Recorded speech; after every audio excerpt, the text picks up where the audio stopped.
Welcome back to my channel. So today we are discussing about the sexually transmitted disease gonorrhea.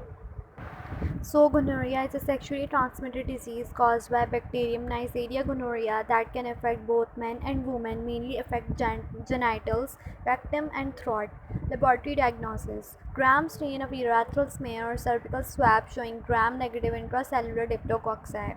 Nucleic acid amplification testing in women and men, and urine polymerase chain reaction testing in men has comparable sensitivity and specificity to cervical and urethral samples. Disseminated infection. Disseminated gonococcal infection is rare, affecting 0.4 to 3% of patients with gonorrhea. Example: skin infection, tenosynovitis, and septic arthritis. Rare disease progression may result in perihepatitis, meningitis, and endocarditis. Infection in infants. It can occur in neonates from exposure to infected cervical secretions during delivery. Neonatal conjunctivitis treatment is important to prevent globe perforation and blindness.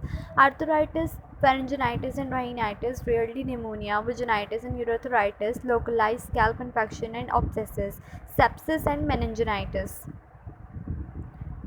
Infection in men. Men with gonorrhea usually are symptomatic, but asymptomatic urethral infections may occur in at least 10% of cases.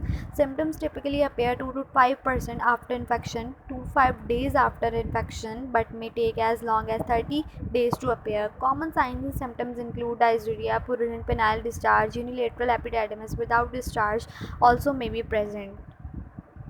Chlamydia causes 15 to 40% of non-gonococcal urethritis cases in men. 1 to 2% of men who have non-gonococcal urethritis develop sexually acquired reactive arthritis.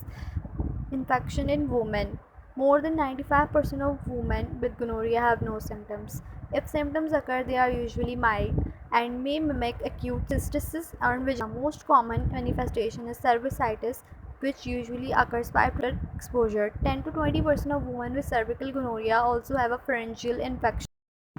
Untreated gonorrhea causes 10 to 20% of PID cases, and 15% of women with PID develop infertility from tubal scarring. CDC recommends that symptomatic women be examined for PID by palpating for cervical and adnexal tenderness and tested for gonorrhea, chlamydia, bacterial vaginosis, and trichomoniasis with endocervical swabs or light microscopy and nucleic acid amplification testing. Treatment: patient sex partners within 60 days before symptom onset should also be treated. Fluoroquinolones are not recommended in the United States for treatment of gonorrhea or associated conditions because of the emergence of quinolone resistant and gonorrhea.